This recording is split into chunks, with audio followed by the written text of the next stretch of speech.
안녕하십니까. 언제나 소비자 편에서 방송하는 콘스탄트 김입니다. 이번 시간에는요, 돈 버는 증여 상속이 되겠습니다. 얼마 전에 정부의 상속세 개편안이 나왔습니다. 여기에 대해서 민주당도 또 얼마 전에 개편안이 나왔는데, 둘 중에 하나가 통과될 수도 있고 절충안이 통과될 수도 있는데, 각각 그 개편안에 대해서 어느 정도 절세 효과가 있는지 알아보도록 하겠습니다.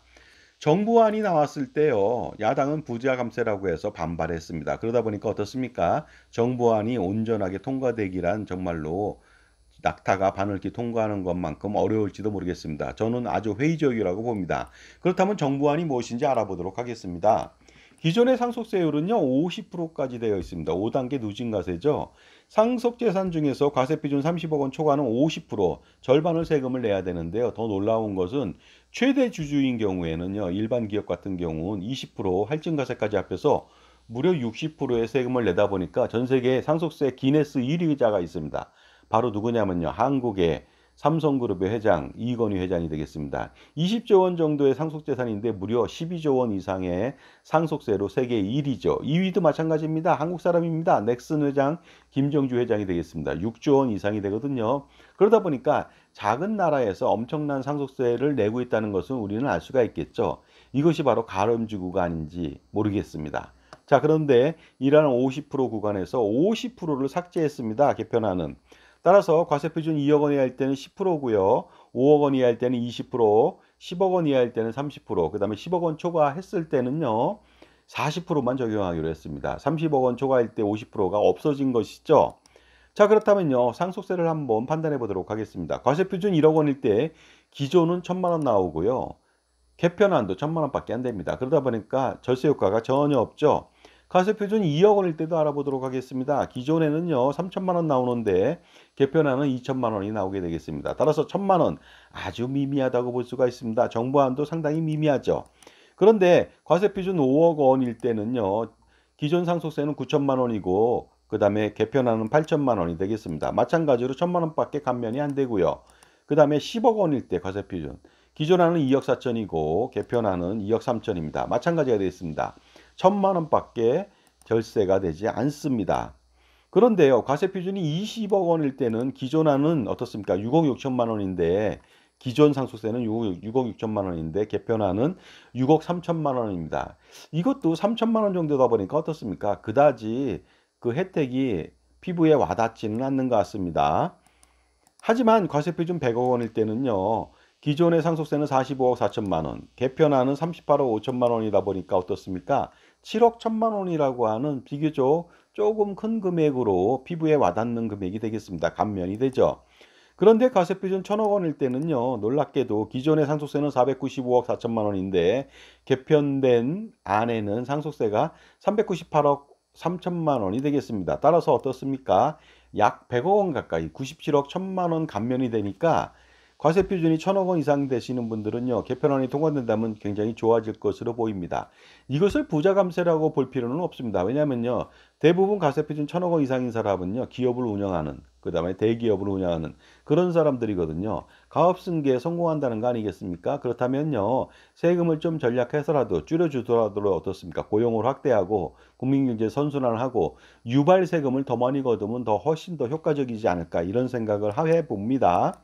과세 표준이 10조 원일 때도 알아보도록 하겠습니다. 기존 상속세는요, 5조 원 가까이 되는데 개편된 상속세는 4조 원 정도밖에 안 됩니다. 따라서 거의 1조 원 정도가 감면이 됩니다. 그러다 보니까 민주당에서는 부자 감세라고 반발이 심한 것 같습니다.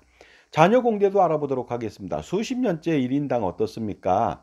5천만 원만 공제해 줬거든요. 그런데 그것을 5억 원을 공제해 준다고 합니다. 만시지탄이 아닐 수 없습니다. 요즘은 애를 별로 안 낳거든요. 그러다 보니까 과거에 6명 정도 낳았다. 60년대. 그러면 30억 원을 빼줄 수도 있었는데 지금은 한 자녀도 없는 가정이 많죠. 그러다 보니까 만시지탄이 아닐 수가 없습니다. 물론 기존의 5천만 원 대비해서는 많다고 볼 수는 있겠죠. 일부 효과가 있다고는 볼 수 있습니다. 자녀가 만약에 3명이면 15억 원 공제를 해주고 배우자 공제도 5억 원 포함한다면 20억 원까지 상속세가 없거든요. 그렇다면 20억 원에 대해서 혹시라도 어떻습니까?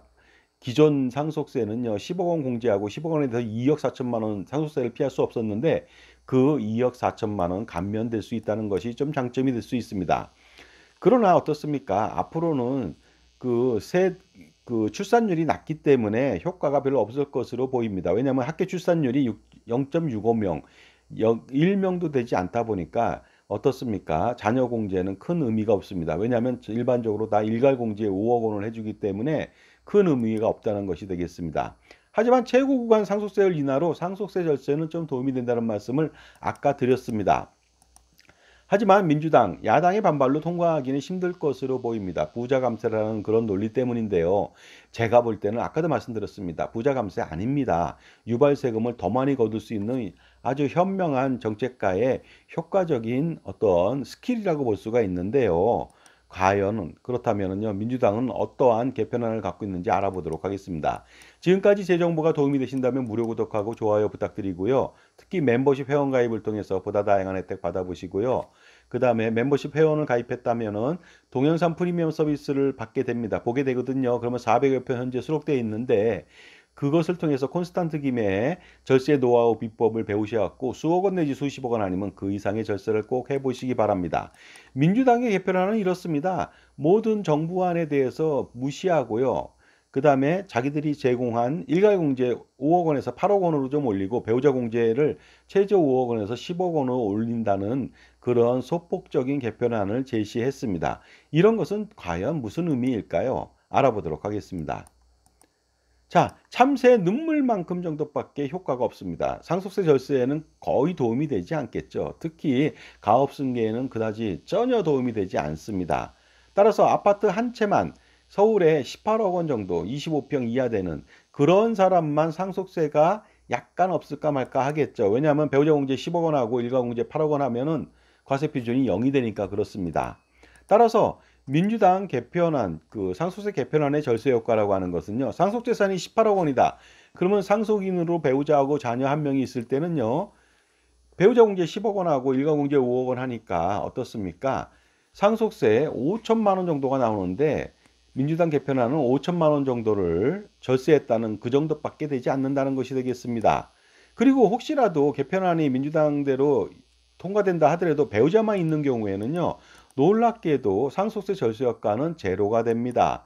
따라서 정부안의 통과는 어렵고 또한 야당의 안이 통과된다 하더라도 여전히 상속세 폭탄은 피할 수 없게 되겠죠. 그렇기 때문에 백년하청의 상속세 개편안을 기다리면 절대로 안 되죠. 수주대토의 어리석음이 아닐 수가 없겠죠. 따라서 콘스탄트 김의 놀라운 절세 전략을 실행해 볼 필요가 있습니다.